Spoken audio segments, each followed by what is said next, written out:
Hi guys, welcome to our podcast on behalf of Spark 42.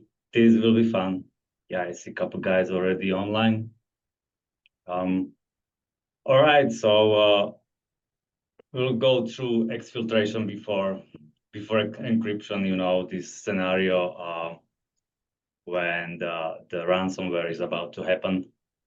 There is plenty of things happening by attacker before actually hit the encryption, and you are seeing the final extortion note. First, about our sponsors. Joking, this is just us. Yeah, this is our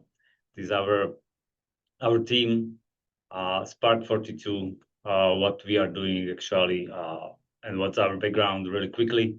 So we are like 20 plus years IT veterans.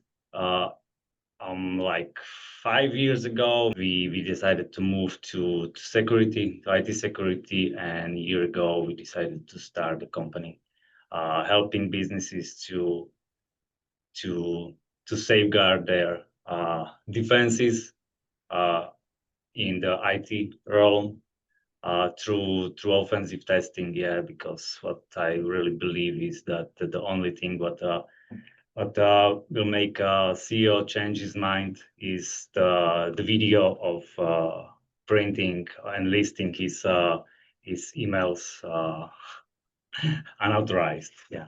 So let's go to the content of the podcast webcast. Yeah. So firstly, briefly, what's ransomware?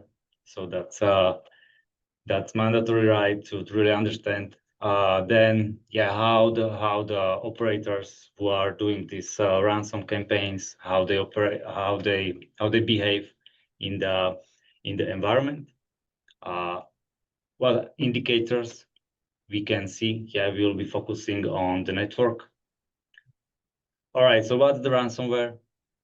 Yeah, maybe one small note. Yeah, if any question appear, yeah, feel free to drop it in the chat in the Zoom meeting. On the very end, we will go through that. Okay, so what's ransomware? For those who don't know, but I doubt so. Let's go through that. Yeah. So firstly, there is found vulnerability, either vulnerability on some exposed application or IT asset.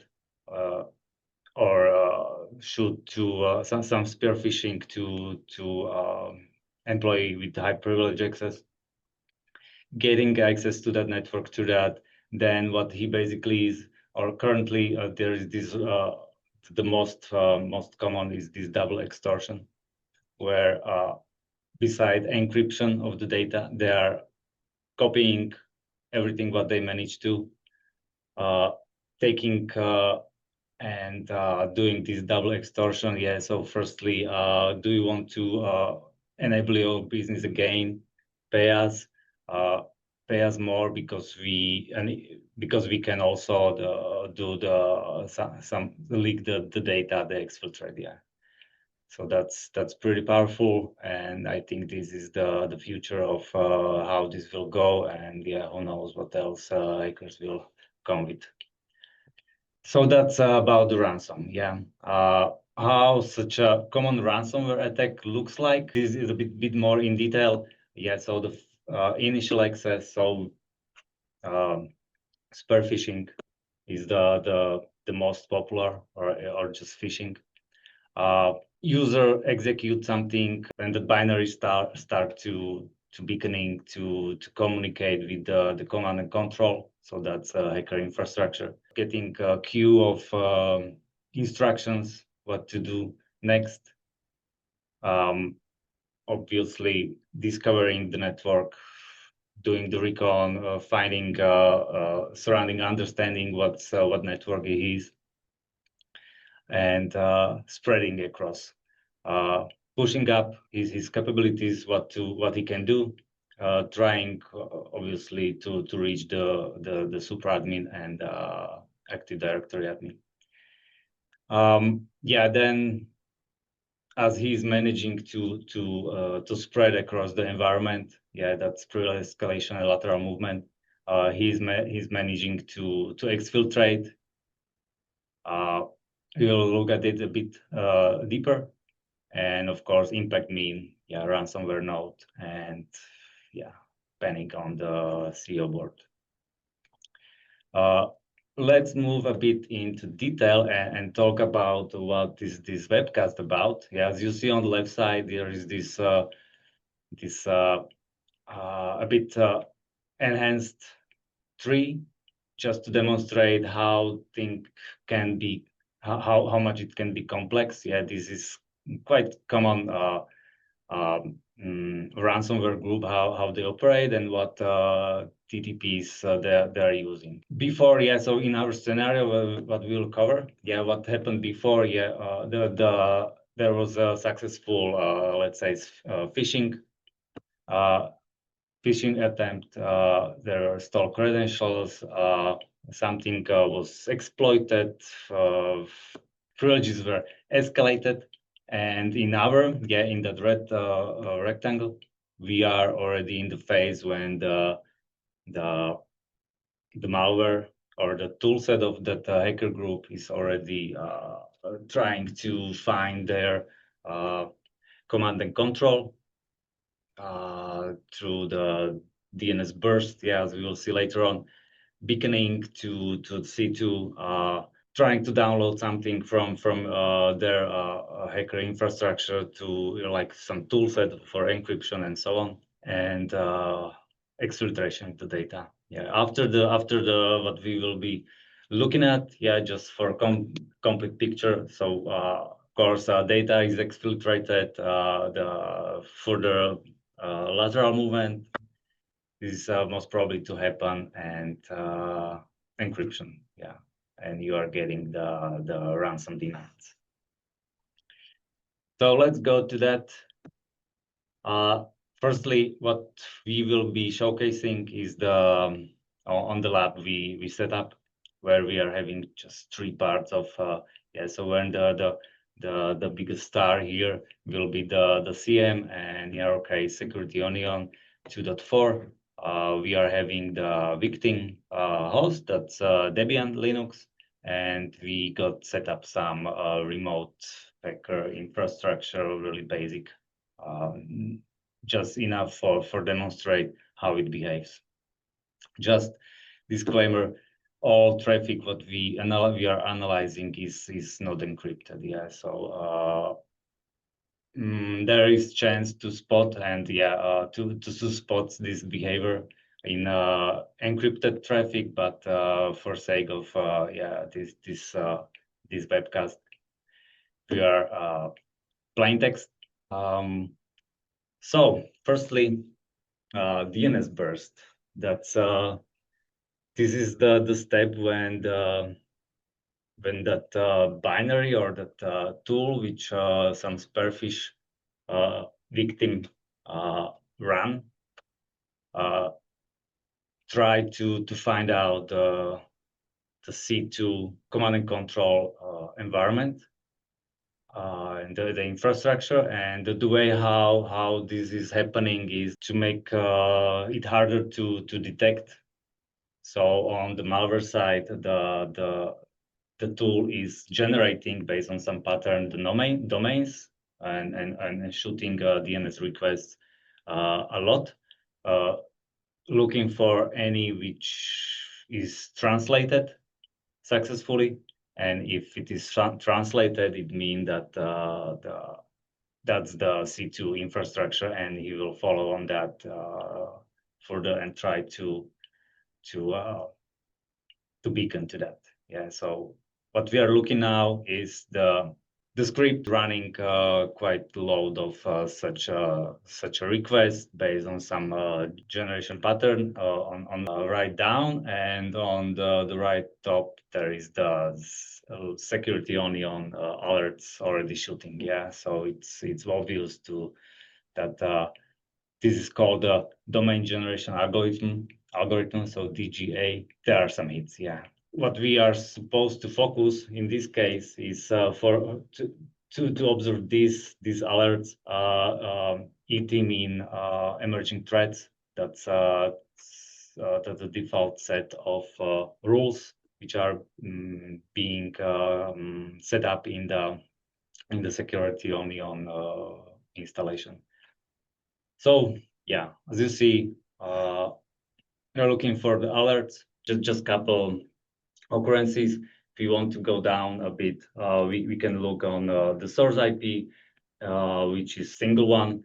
And using this technique was observed in the ransomware group Ryuk, and this was one way how to identify that. So we are supposed to look at the NX domain records. Yes, NX domain mean the header of the DNS response. Yeah. So if we are seeing really burst and huge amount of DNS failed requests, that's a trigger.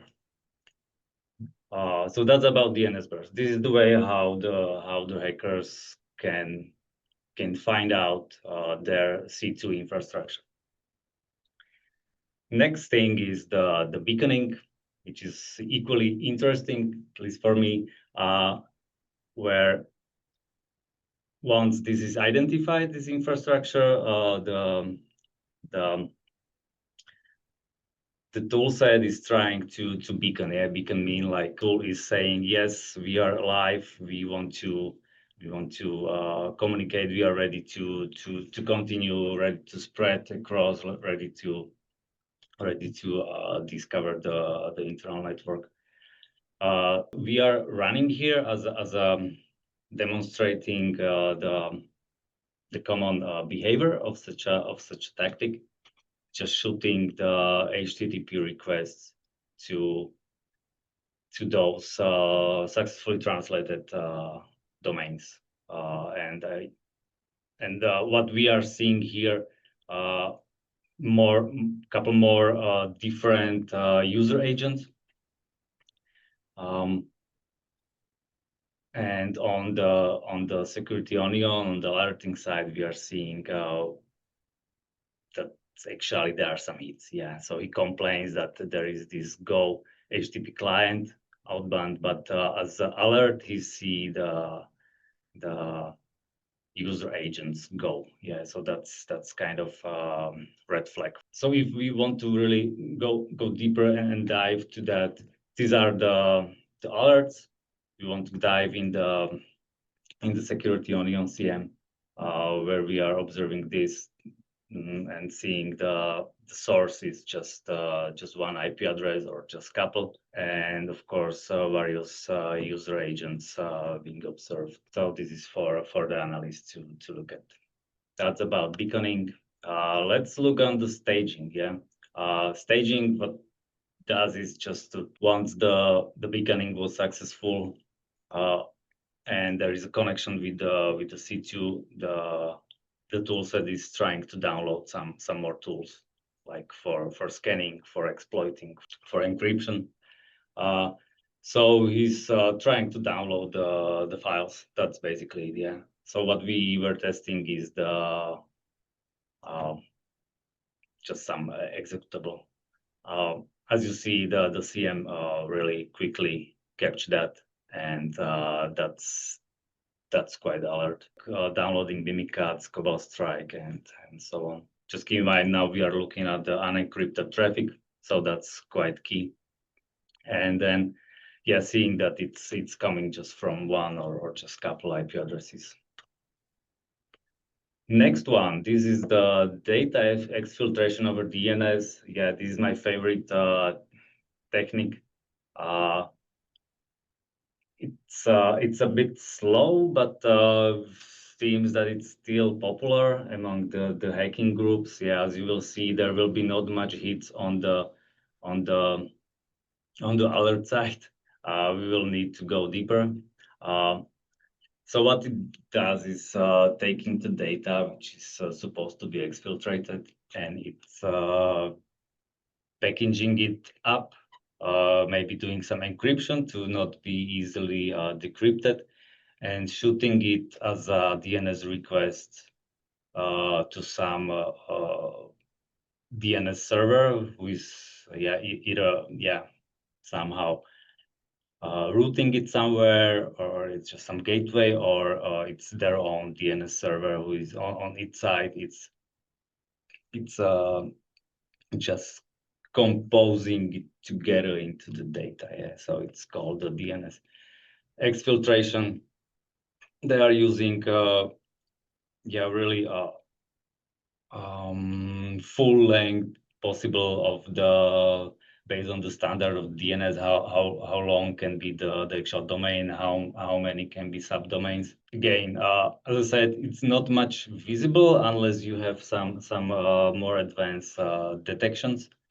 What we are seeing is a spike in the DNS, requests, and that's basically it. When we are looking deeper on the DNS, it's as you see, high entropy strings, which are definitely something suspicious. So that was the DNS. Yeah. Any questions regarding these 4 techniques? I got the question. Yeah, how long does the DNS take to exfiltrate? Yeah, so depends on how low under the radar you're trying to fly. You will have to put some delay between the DNS entries or the DNS requests. I don't know, 60 minutes per 10 megabytes of data, I would say. Okay. Does that answer your question? Yeah, so it means that if you have a long time enough, you can exfiltrate quite a lot. Yeah, and it's still quite common that the hack or age of this hack discovery is still more than half year again, average. All right, what else, Michal? Who should be mostly afraid of what? Yeah, this is a good question. Yeah, so the who should be mostly afraid? Yeah, CISO. I think CISO should be afraid of these, and he should somehow achieve that. He is having defenses on all sides possible. Definitely running some SIEM, having visibility, having team who is understanding what he's looking at. Yeah, so that's basically what's.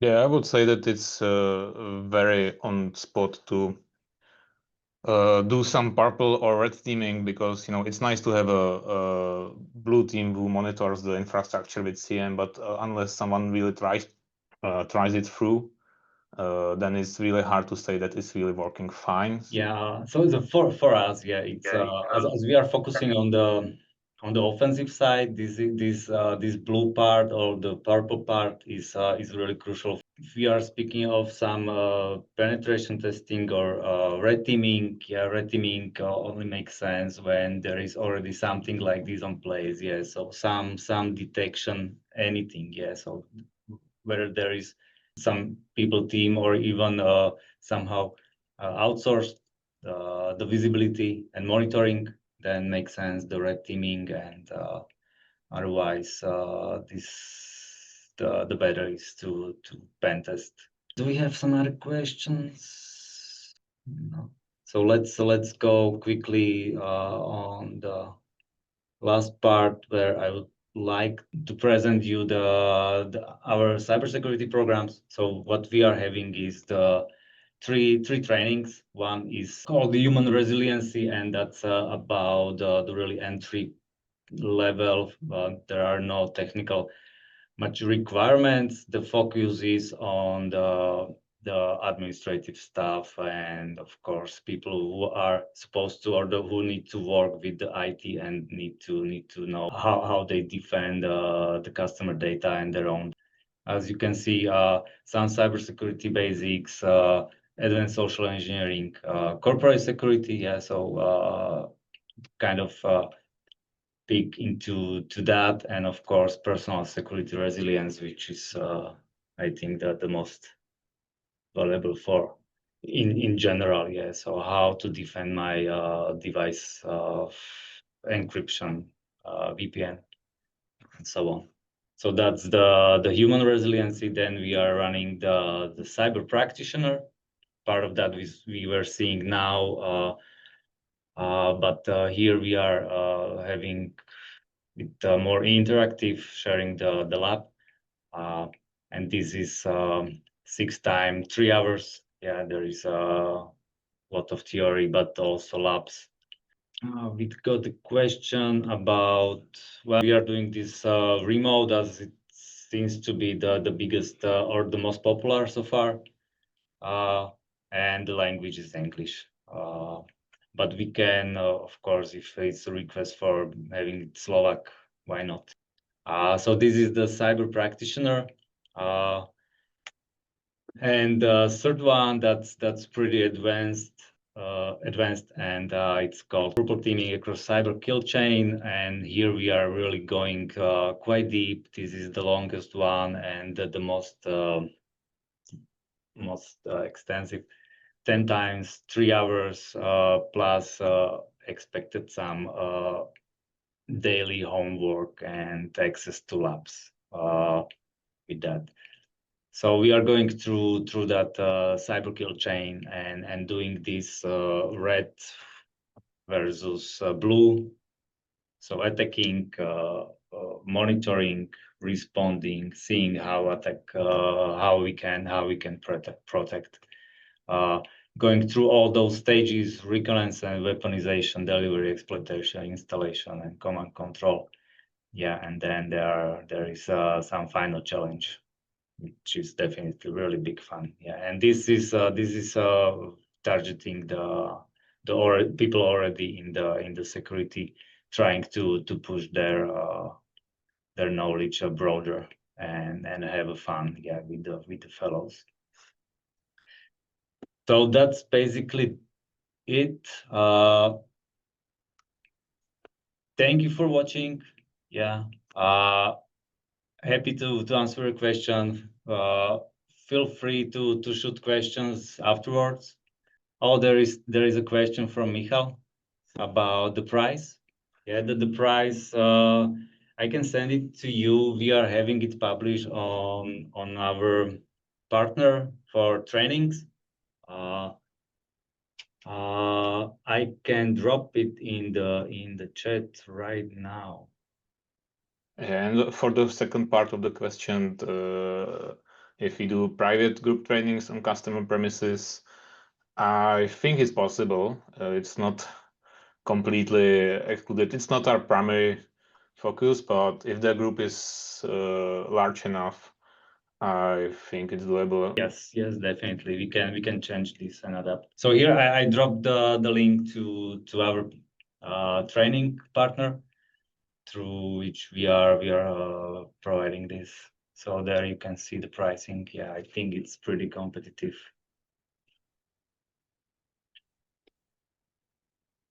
So I guess that's it. Thank you guys, and see you on our next event. Bye guys.